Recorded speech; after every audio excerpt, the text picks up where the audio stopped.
crush mo. Ang pangit niya kasi. Tara na nga. Baka maaw pa tayo sa pangitan niya. Okay sa akin. Hindi na ako sa inyo. Review this later.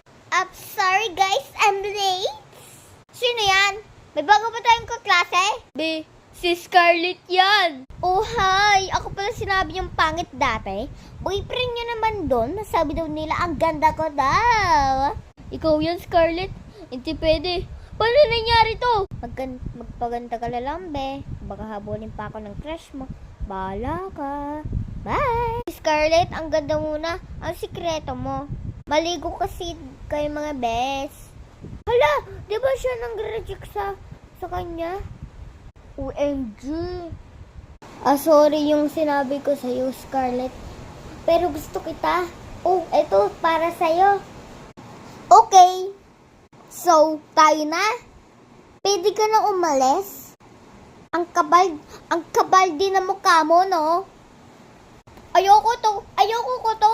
Yung bulaklak. Ew! Ayoko sa'yo kasi ang pangit mo. Kasi mukha kang